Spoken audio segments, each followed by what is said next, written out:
अगर आप ऐसी कहानी सुनना चाहते हैं जो आपके दिल को छू जाए, जो आंखों में आंसू और होठों पर मुस्कान एक साथ लाए, तो यह कहानी आपके लिए है। एक छोटे से गांव में, जहां धूल भरी गलियां और खेतों की हरियाली बस्ती की कहानी कहती थी, वहां रहता था बाबा श्यामदास। बाबा श्यामदास की उम्र भले ही ढल चुकी थी, मगर उनकी आंखों में अब भी जवानी की चमक थी। गांव के बच्चे हर शाम उनके पास बरगद के पेड़ के नीचे जमा होते और बाबा अपनी जादुई आवाज में कहानियां सुनाते। पर एक कहानी थी जो बाबा सिर्फ खास मौकों पर सुनाते, मोहन की कहानी। जब कोई बच्चा पूछता, बाबा मोहन कौन था, तो बाबा की आंखें नम हो उठती। वे गहरी सांस लेते और कहते, मोहन वो एक ऐसा इंसान था जिसके पास भूख थी, मगर ख्वाबों का खजाना था। मोहन उसी गांव का बाशिंदा था। उसका घर मिट्टी का बना था, दीवारें बारिश में कच्ची हो चुकी थीं। उसकी पत्नी राधा और बेटा छोटू के साथ वह उस छोटे से आशियाने में रहता था। घर में अक्सर अनाज की कमी रहती, चूल्हा ठंडा पड़ा रहता, मगर मोहन के इरादे हमेशा गर्म रहते। हर सुबह वह काम की तलाश में निकलता, पुराने कपड़ों पर धूल की परतें चढ़ाए।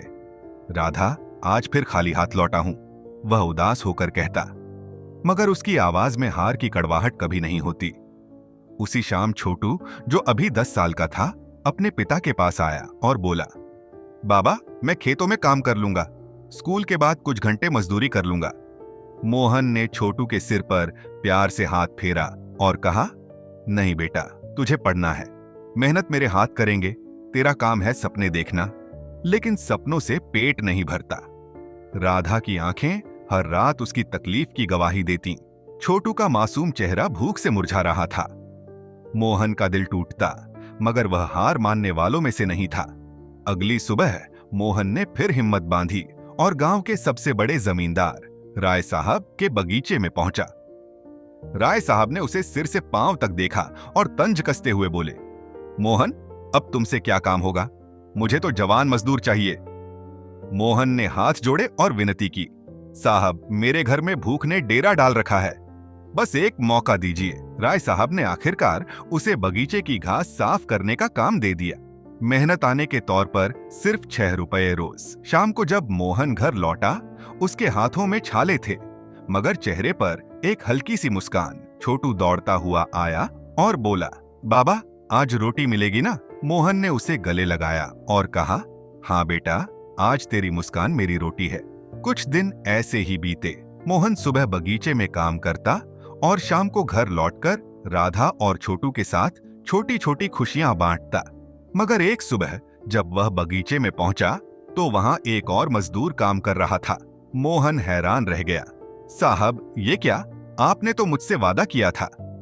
राय साहब ने बेरुखी से जवाब दिया, उसके भाई ने मेरे लिए शहर में काम किया है, अब उसकी बारी है, तुम जाओ। मोहन का दिल टूट गया। उसने गिड़गिड़ाते हुए कहा, साहब मेरे घर में बच्चा भूखा है। मगर राय साहब का जवाब पत्थर की तरह ठंडा था, मेरे लिए सबका पेट भरना मुमकिन नहीं, निकलो यहां से। मोहन की आंखों में आंसू थे, मगर उसने विरोध नहीं किया। वह चुपचाप लौट पड़ा। रास्ते में उसकी मुलाकात अपने पुराने दोस्त सूरज से हुई। सूरज भी राय साहब की बेरुखी का शिकार हो चुका था। चल मोहन, जंगल चलते हैं, सूरज ने कहा, वहां लकड़ियां काटेंगे, कम से कम ईमान तो साथ रहेगा।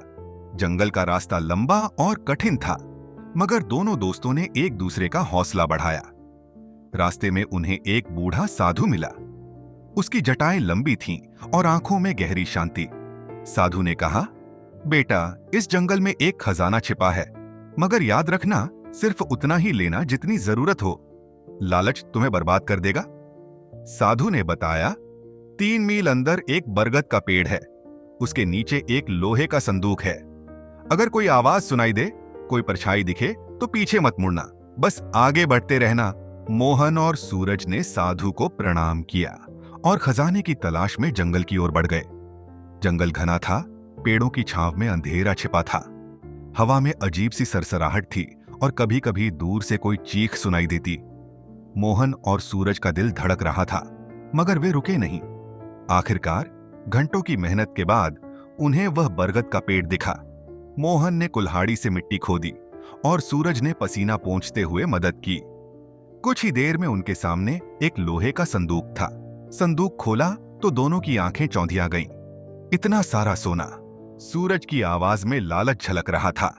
मोहन ने उसे याद दिलाया। सूरज, साधु बाबा ने कहा था सिर्फ जरूरत भर। आधा लेते हैं, बाकी छोड़ देते हैं। मोहन, सोच, थोड़ा और ले लें तो हमारी जिंदगी बदल जाएगी।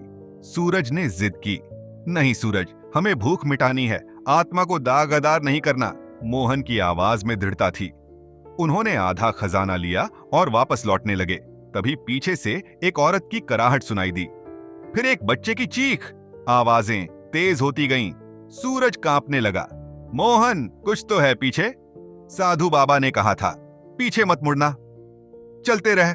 मोहन ने हिम्मत बांधी। आखिरकार जब जंगल का किनारा दिखा, दोनों ने राहत की सांस ली। वे सुरक्षित बाहर आ चुके थे। गांव लौटकर मोहन ने खजाने से थोड़ा सा पैसा निकाला। राधा के लिए एक नई साड़ी, छोटू के लिए किताबें और घर के लिए महीने भर का राशन। जब छोटू ने नई किताबें देखीं, उसकी आंखें चमक उठीं। बाबा, अब मुझे काम नहीं करना पड़ेगा ना? उसने मासूमियत से पूछा। मोहन की आंखें भर आईं। उसने छोटू को सीने से लगाया और कहा, नहीं बेटा, अब तू सिर्फ पढ़ेगा। तेरे सपने अब मेरी जिंदगी का मकसद हैं। वक्त बीतता गया। मोहन ने खजाने के पैसे से गांव में एक छोटी सी पाठशाला बनवाई। मिट्टी की दीवारें थीं, मगर वहां हर दिन बच्चों के सपनों की नींव रखी जाती। मोहन बच्चों को पढ़ाता और कहता, जो हमने पाया वो मेहनत और ईमानदारी का फल है। अब इसे बांटना हमारा फर्ज है। गांव धीरे धीरे बदलने लगा। बच्चे पढ़ने लगे। उनके चेहरों पर मुस्कान लौट आई। मोहन अब सिर्फ एक मजदूर नहीं था, वह गांव का प्रेरणा स्रोत बन चुका था। एक दिन जब बाबा श्यामदास ने यह कहानी बच्चों को सुनाई, तो उनकी आवाज में एक अनोखा दर्द और गर्व था। कहानी खत्म होने पर एक बच्चे ने पूछा, बाबा, मोहन अब कहाँ है? बाबा की आंखें फिर नम हो गईं। उन्होंने आसमान की ओर देखा और कहा, मोहन अब हमारे बीच नहीं है। एक रात जब वह पाठशाला की मरम्मत कर रहा था, बारिश में छत ढह गई, मगर उसने जाते जाते हमें एक सबक दे दिया। सच्चा खजाना सोना चांदी नहीं, बल्कि ईमानदारी, मेहनत और दूसरों के लिए जीने का जज्बा है। बच्चों की आंखें भी नम थीं, मगर उनके दिलों में मोहन का जज्बा जिंदा था। उस रात जब वे अपने घर लौटे, तो हर बच्चे ने ठान लिया कि वह मोहन की तरह अपने सपनों को हकीकत बनाएगा और अपने गांव को और बेहतर करेगा। अगर आपको ये जिंदगी के सबक अच्छे लगे, तो इसे और लोगों तक पहुंचाने में अपना योगदान दें। तो दोस्तों, फिर मिलते हैं ऐसी ही एक प्रेरणादायक कहानी और जिंदगी के नए सबक के साथ। धन्यवाद, शुक्रिया।